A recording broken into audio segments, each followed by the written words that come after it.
Hello everyone, एक नई vacancy release हुई है टाटा मेमोरियल सेंटर की तरफ से, जिसमें बहुत ही ह्यूज अमाउंट में वैकेंसी आपकी रिलीज़ हुई है। और करस्पॉन्डिंग टू डिफरेंट पोस्ट आपका डिफरेंट एजुकेशन क्वालिफिकेशंस के रिक्वायरमेंट है, लाइक पीएचडी, बीएससी फिजिक्स में कर रखी हो, या फिर केमिस्ट्री, या फिर बायोलॉजी और न्यूक्लियर मेडिसिन बीटेक कर रखा है तो आप एलिजिबल हो। क्लास 12 अगर आपने कर रखा हो या फिर ग्रेजुएशन कर रखा हो किसी भी फील्ड में तो आप एलिजिबल हो। और ये आपके डिफरेंट पोस्ट रहने वाले हैं। So first let's start with scientific officer E.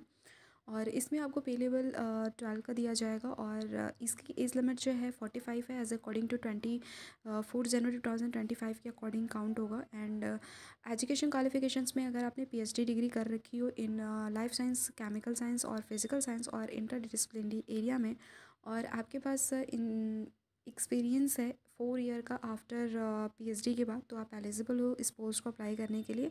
और सारे पोस्ट की जो जॉब लोकेशन जो है आपकी नई मुंबई ही रहने वाली है।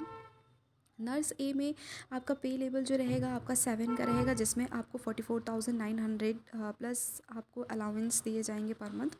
सो यहाँ पे आपका एज जो है 30 मैक्सिमम है। एंड एजुकेशन क्वालिफिकेशंस में अगर आपने general nursing and midwifery plus diploma कर रखा हो तो आप एलिजिबल हो, या फिर अगर आपने बेसिक या फिर पोस्ट बेसिक बीएससी नर्सिंग कर रखी हो तो भी आप एलिजिबल हो। साथ ही साथ कैंडिडेट जो है should be eligible to register with Indian nursing council, okay. और स्टेट नर्सिंग काउंसिल के लिए भी उनको रजिस्टर करना पड़ेगा। इंसेंशियल इसमें एक्सपीरियंस की रिक्वायरमेंट है 1 ईयर का, और लोकेशन जो है आपकी ये नई मुंबई ही रहने वाली है।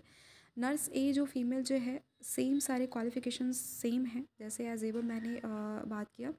And assistant administrative officer purchase में आपका जो पे लेवल जो होगा 7 का होगा, जिसमें अपर एज लिमिट आपकी 40 ईयर है। एजुकेशन क्वालिफिकेशंस में अगर आपने ग्रेजुएशन कर रखा हो किसी भी यूनिवर्सिटी से, या फिर डिग्री डिप्लोमा कर रखा हो मटेरियल मैनेजमेंट में किसी भी रेपुटेड ऑर्गेनाइजेशन से, तो आप एलिजिबल हो। साथ ही साथ इसमें भी एक्सपीरियंस की नीड है।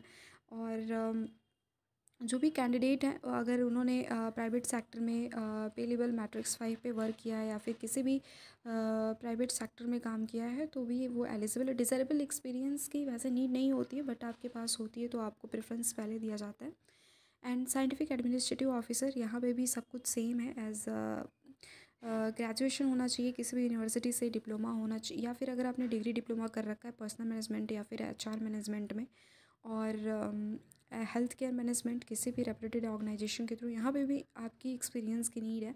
एंड साइंटिफिक असिस्टेंट बी की बात कर लेते हैं, जिसमें अगर आपने यहाँ पे जो पे लेवल जो रहेगा 6 का है। और एजुकेशन क्वालिफिकेशंस में अगर आपने बैचलर डिग्री कर रखी हो बीएससी बीटेक या फिर बीई कर रखा हो in life science, bio chemistry, biophysics, biotechnology और फिजिकल केमिस्ट्री विथ बायोफिजिक्स और बायोकेमिस्ट्री, या फिर सेल बायोलॉजी में एज अ 1 सब्जेक्ट, और आपके 50% मार्क्स बनते हो तो आप एलिजिबल हो। यहाँ पे 2 ईयर का एक्सपीरियंस की नीड है।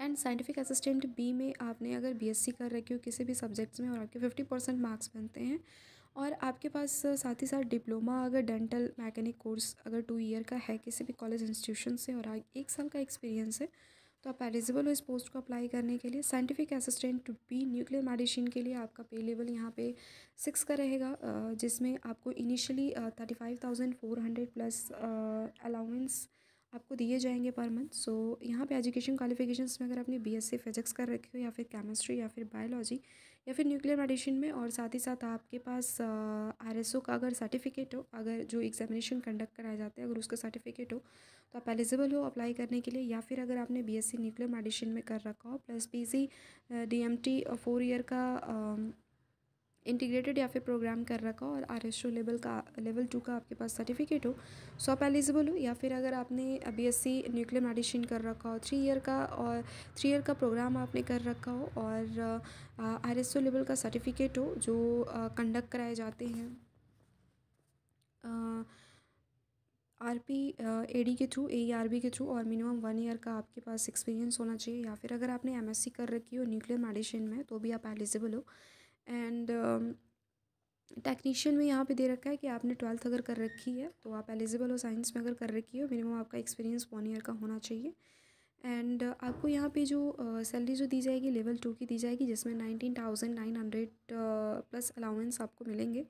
एलडीसी की पोजीशन है, अगर ग्रेजुएट हो किसी भी यूनिवर्सिटी से आप और आपको नॉलेज है माइक्रोसॉफ्ट ऑफिस का और वन ईयर का आपके पास एक्सपीरियंस है, वर्क एक्सपीरियंस, तो आप एलिजिबल हो एलडीसी लोअर डिवीज़न क्लर्क के लिए। और लेवल आपकी यहाँ पे टू की सैलरी रहेगी। एंड जो भी कैंडिडेट ये सारे पोस्ट को अप्लाई करना चाहते हैं उनको ऑनलाइन अप्लाई करना होगा और इसके लिए आपका या फिर तो इंटरव्यू होगा या फिर रिटन एग्जामिनेशन और स्किल टेस्ट रहने वाला है। और जिस दिन आपको वहाँ पे बुलाया जाएगा आपको ओरिजिनल डॉक्यूमेंट के साथ जाना होगा और वन सेट आपके पास कॉपी होनी चाहिए सारे भी ओरिजिनल डॉक्यूमेंट के, वो सारी चीज़ें आपको लेके जानी होगी। और यहाँ पे 3 रेफरेंस का भी आपको नीड है। एंड सो इसको अप्लाई करने की जो लास्ट डेट जो है 24 जनवरी 2025 रहेगी। और बाकी age relaxation according to government rule दिया जा रहा है। लाइक ST SC को 5 ईयर का, OBC का 3 ईयर का एंड PWD कैंडिडेट को 10 ईयर का दिया जा रहा है एज रिलैक्सेशन।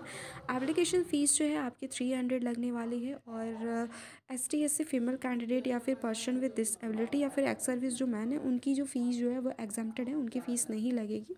सो आपको बहुत सारी यहाँ पे बेनिफिट्स दी जा रही हैं like allowance, training and development and medical facility, accommodation, retirement benefit, ये सारी चीज़ें आपको दी जा रही है और ये परमानेंट गवर्नमेंट जॉब रहने वाला है। सो आपको ज़रूर अप्लाई करना चाहिए। All the best for your bright future. Thank you so much.